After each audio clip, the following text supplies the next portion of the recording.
Hey guys, it's Evan Bors here. Just wanted to do a quick video on my red workflow, specifically working with .r3d files, which is the red raw footage. You know, a lot of people bring up in the context of talking about red cameras, oh, the workflow is a pain and, you know, it's really not convenient and whatever else is their excuses for like, oh, I have to turn around edits quickly. So I wanted to quickly show you how I do this.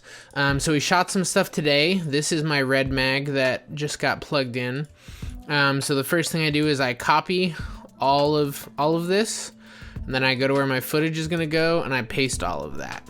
And it takes a little time, so we're going to let it do that. In the meantime, we're going to go over here and say we'll use an existing card. So say this were the card that I just dumped because it's finished dumping. We've dumped our footage, then we go to Premiere.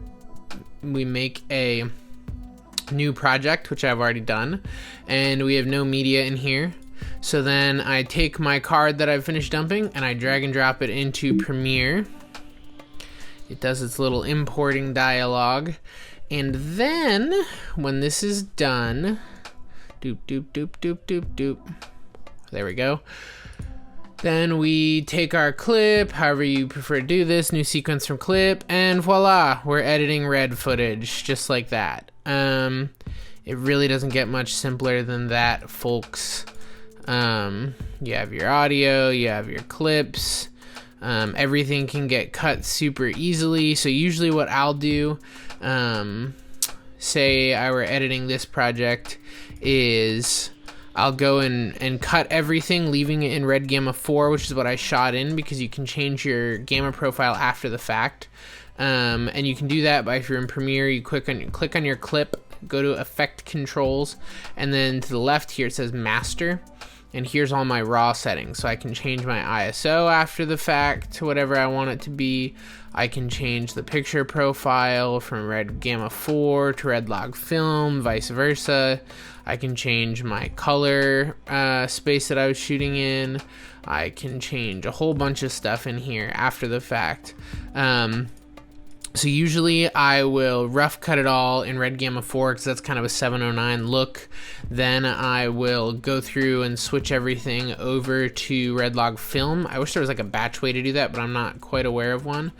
And then usually what I'll do is I'll throw some Lumetri on this. Then recently, a lot of my workflow, as I'm sure you've all caught on, is that I will add a LUTify LUT. And so what that ends up looking like is that first you do a log conversion LUT to change it from dragon color over to 709. So Red Log Film Dragon Color 2 709. That's our correction LUT, as they call it. And then our creative LUT, you know, we can go through and choose any of the LUTs in here. I don't remember which one we ended up using on this actual piece. So some of them are a little excessive on warm footage. But yeah, so that's pretty much more or less the process. So let me double check something on this Red Log Film. Yeah. So there's a million options between all the different LUTs you might want to use.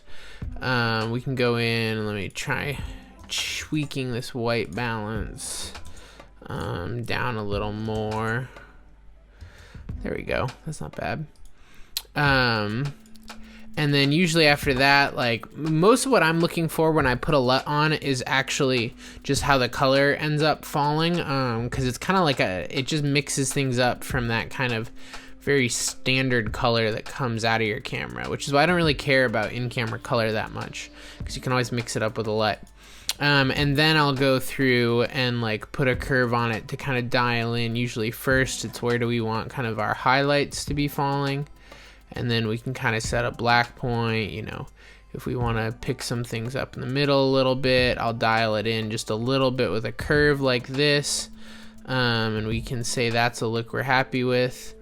And then we're good to go. We bounce it out of here. That's basically my whole workflow. All my grading happens in Lumetri right here, and that's really it. It's not that complicated, people. So one other thing, just for the sake of, because I'm here talking in front of a microphone already, is today is Epic W upgrade day. So 1 million people bought Epic Ws or upgraded their Scarletts to Epic Ws. And everyone's asking me if I'm upgrading mine. The answer is not yet. I'm sure the Epic W will be great, but it doesn't offer me that much. 8K is not an upside to me. It's not a downside, but I'm not paying for 8K because none of my clients are going to pay for 8K right now. So then my other options become frame rates and noise performance and stuff. Supposedly the low light's better, but I'm not paying $10,000 for a stop of low light. I'd rather rent low light cameras. And you actually lose frame rates because using the full sensor readout, you can only go up to 30 frames per second. So, you know, it's a great camera. I don't think it's the right camera for me right now.